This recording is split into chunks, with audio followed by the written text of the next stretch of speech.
Week 2 in looking at relationships through a lens of your nervous system, trauma, and integrating non-violent communication into that.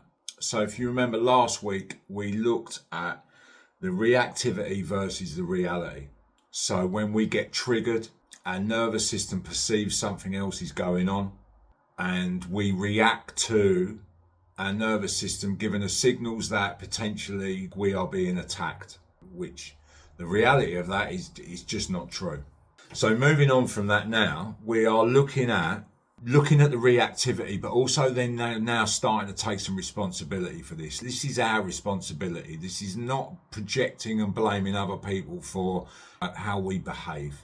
So yeah, there might be an element of trauma, there might be an element of neurodiversity in this, but this is about taking radical responsibility. So owning your reaction, the truth will set you apart, won't it?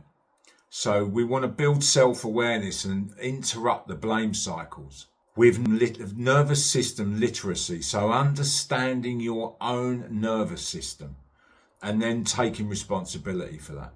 So understanding what the felt sense is, and then also understanding how little capacity we've got to then being overreactive. So let me begin with a question. Where did you react this week and blame someone else for it? Quite a simple question. And I imagine that's pretty common for most people, isn't it? Wanting to blame the other person. Oh, well, if they hadn't have done that, or if they provoked me, or this or that, or if they'd have behaved in a way that I would have behaved. That's quite a common one, isn't it? Expecting you from other people. It's probably one of the biggest ways to get set up in a relationship. So the reactivity is not the reality. It's the nervous system. It's our nervous system's default. It's not the truth of the moment.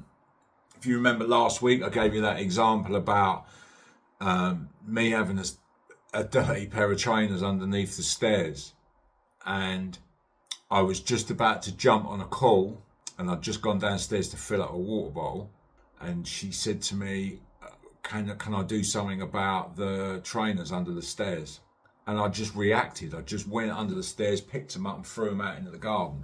I was behaving like a 5-year-old child. So my nervous system was perceiving that I was being attacked, where actually that wasn't the truth.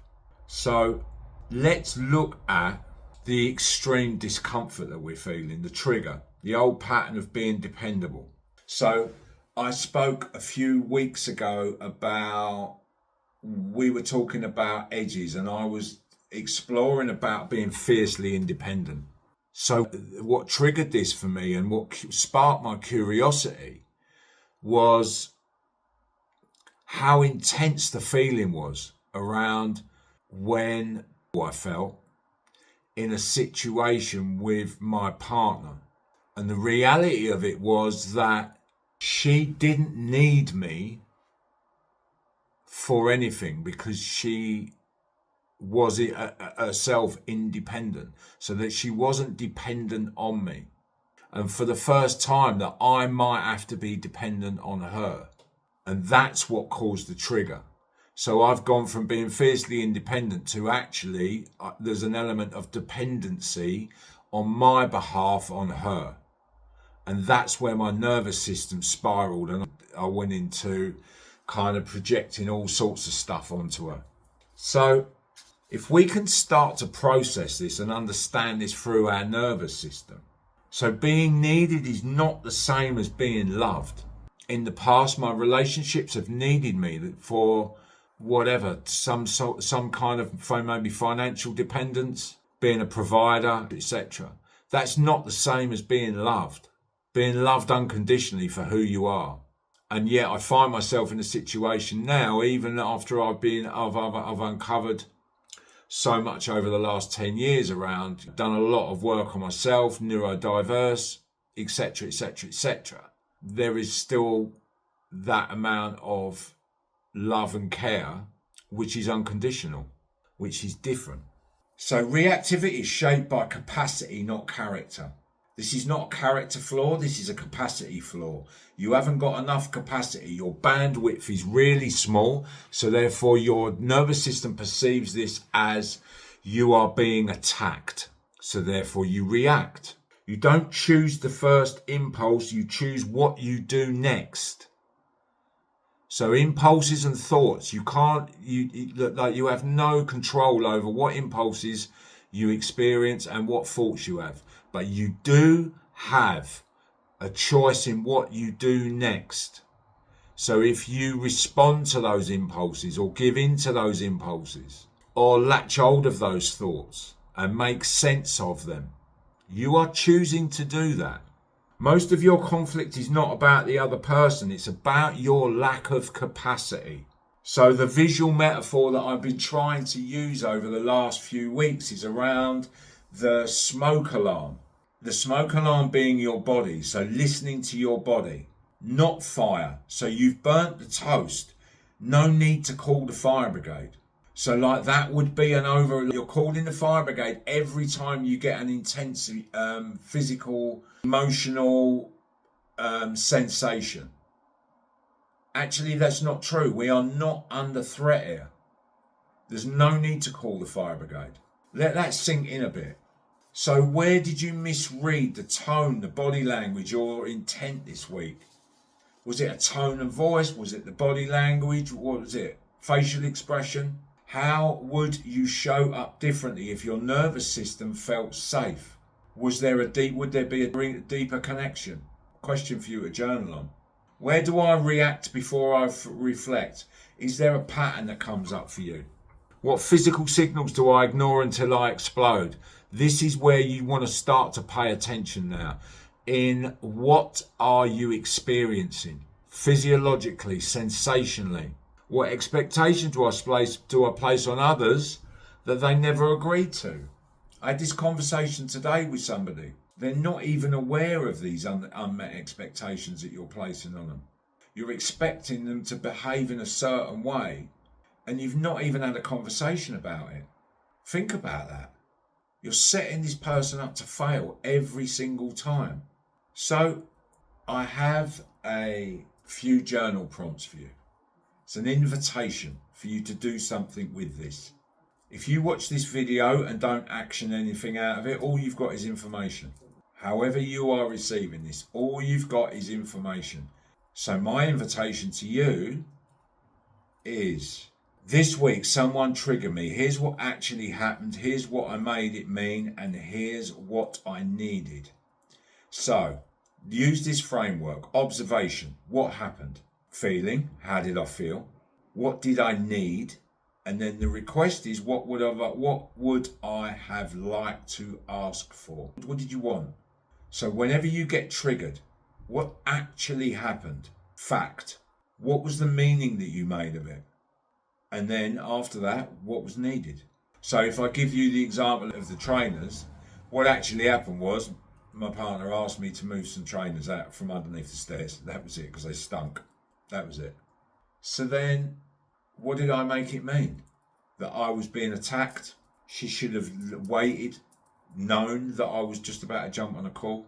What did I need? I actually needed to say, I don't have the capacity for this right now. I'm just about to jump on a call. I will sort that out when I've finished. That's what. And then I could have come back to it an hour later. So think about it from a somatic point of view. Where do you feel the tension in your body when you get triggered? Where is that? What am I experiencing right now? And then just notice it. Don't try and fix it. Just notice it. So when I am in a situation like that, I get hot, or I get like tingling sensation in my head, or whatever it is, tight chest, tight shoulders. So what will you start to take responsibility for, no matter how uncomfortable it is? So what I want to talk about now is about curiosity over collapse. So I want to build the space to choose. So instead of reacting to this, I want you to build some space. So as we've established, most of the anxiety that we experience is fear, disordered fear. So I want you to start to build some sort of trust, some sort of curiosity about less harsh, less judgmental about what is going on for you in this situation. So there is a gap between reacting and responding. You may not know what that is now. You may just feel like you erupt and blow up. I certainly did for years. But actually there is a gap. You will start to get a bodily sensation. Your body will react to the situation first. That is your early warning system. That is your smoke alarm. Start to pay attention to it, because then once you start to get the gap, you can pull it open. You have more capacity. You are less reactive. When you start to take responsibility for how you are, how much capacity have you got? So the pattern breakdown is you explode, implode, or disappear because you think it keeps you safe, but actually it keeps you stuck because there is no progression out of that. There is no vulnerability. It is very reactive. It is a survival strategy. So, overreaction. What is an overreaction? It means you are either close to burnout or you have very little capacity. Think about that. Very little capacity or burnout. That's what an overreaction is. You don't have the capacity to respond. You blow it up into something a lot bigger. Avoidance. What is avoidance? Well, that is shut down or an unresolved story. You're not waiting around to process the situation. So you are avoiding it. Or you're shut down. And then people pleasing. That is a survival strategy. That is disconnection. There is no connection. You are doing this. You are acting in a way where you are pleasing the other person to the detriment of yourself because you don't have the capacity to do it. And then you become either resentful because they're not doing you, they're not as grateful as you would be, which is lunacy, or you then become passive aggressive. So you think you're protecting her by holding back. You're not, you're abandoning her. There is no vulnerability, there is no connection in the relationship. So the framework for this: pause, name and choose. So pause. 3 seconds is enough to change your future. So all I want you to do is just try and put your foot on the brake. Just pause. Try not to react. Name it. This is fear. This is shame. This is an old pattern. Whether that's the independence or the lack of vulnerability or whatever it is. And then choose. What would I do if I was regulated and safe? Can you come back into the relationship? So you feel a tight chest. Pause. The story says you're being attacked. Then choose. Is this reaction helpful or habitual? How does me blowing up help this situation? Can you sit with the discomfort or the overwhelm in your chest? So listen to this. Like, you are treating your partner as if she was your ex. But your nervous system doesn't know the difference yet. Your nervous system is treating your partner now as if she was your ex. Your triggers are your own them. They're not her punishment. And then again, that one, being needed is not the same as being loved. So think about, I've got some more questions. What would it look like to pause before you next say yes? Think about this from people pleasing. How much capacity do I have to be able to do this task? Can I live with the guilt of saying no? What expectation am I placing on my partner that comes from my fear? That she should be able to manage that? Where do I need to choose vulnerability over control? So this will be a relational thing.